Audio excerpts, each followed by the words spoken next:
What if literally everything you thought you knew about your personal debt was just an illusion? Welcome to today's Explainer. We're diving into a highly unorthodox, step-by-step legal framework laid out in our source material.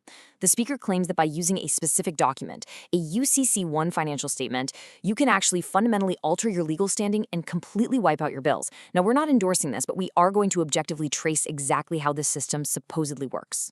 Let's get into it. Here's our roadmap for today.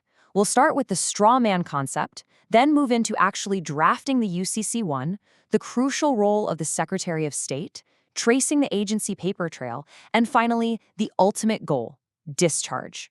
All right, part one, the straw man concept.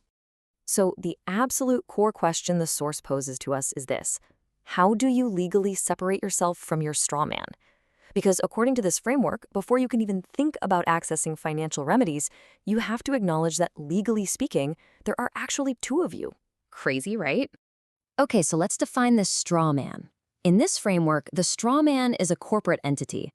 It's essentially that all-caps version of your name you see on government documents, supposedly created back in the 1930s to act as collateral in commercial transactions.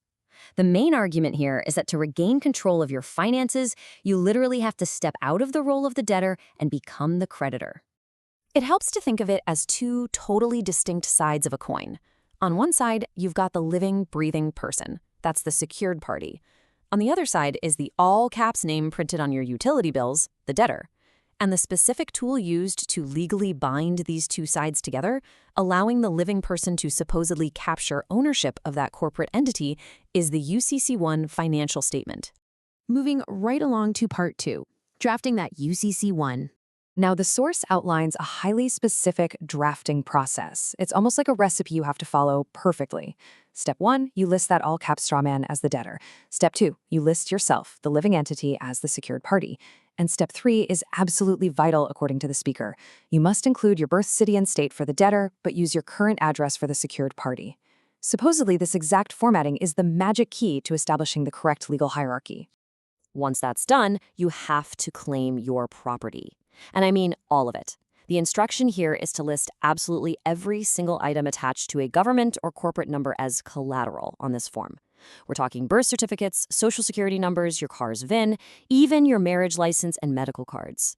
It is a staggering list. But the logic the source provides is that by putting these on the UCC-1, you're placing a superior lien on literally everything associated with your name. Okay, part three, the role of the Secretary of State. So drafting the document is really only half the battle. To actually activate this, the Secretary of State in your birth state acts as the vital entry point. They formally register the document and generate an official claim number for you. If you've moved and live somewhere else now, you're instructed to file a secondary addendum in your current state of residence.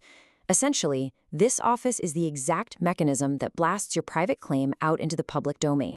And this step is all about public notice. The theory is that by creating this permanent public record, your claim now gets priority. So, if a bank or corporation tries to put a lien against you down the road, the source claims that Secretary of State record proves that you, the secured party, already own the collateral.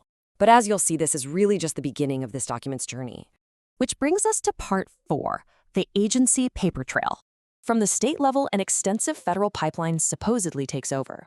According to the source, copies of your paperwork are routed to the Department of Commerce and eventually make their way up to the Treasury and the IRS. The idea here is that a UCC contract trust gets recorded and is then highly scrutinized by the IRS Analysis and Control Division, along with the Secret Service and the FBI, just to ensure everything is filed without any fraudulent monetary claims. But listen to this, there's a major trap here, according to the presentation. The speaker gives a very strict warning. You must never reference direct Treasury accounts or securities on your paperwork. If you do, the government will supposedly mistakenly route your files to the Bureau of Public Debt, an office that only handles trading Treasury bonds. And if your paperwork lands in their trash bin, game over. The exact target must always be the IRS Analysis and Control Division. Finally, part five, the ultimate goal, discharging your debt. Now, the UCC-1 is really just the foundation of a much broader ecosystem of paperwork. The framework claims that once your trust is established, you can start deploying all sorts of other forms. For example, using a 1099-A to access funds, or a 1040-ES as a chargeback instrument. You can supposedly even take a regular bill, physically stamp it accepted for value, and turn it into a bill of exchange to send to the Treasury. It's a dizzying web, but it's all designed to force recognition of your new legal status. So what's the ultimate payoff for navigating this massive labyrinth? Well, wiping out personal debt entirely. By capturing your straw man, the source asserts you are shifting your jurisdiction away from standard civil courts and moving into commercial law. Armed with your superior claim, the theory is you can essentially command the Treasury to digitally offset your everyday bills, literally everything from utilities to car loans right up to your mortgage. We've just mapped out exactly how this unorthodox system is taught in the source material, from claiming your corporate identity all the way to navigating a maze of federal agencies. It absolutely challenges our conventional, everyday understanding of banking and debt. But it definitely leaves us with one massive question to ponder. Does capturing a straw man on paper actually rewrite the fundamental rules of the financial system, or is it just a complex legal mirage? Thanks for tuning into this explainer. Keep asking those big questions,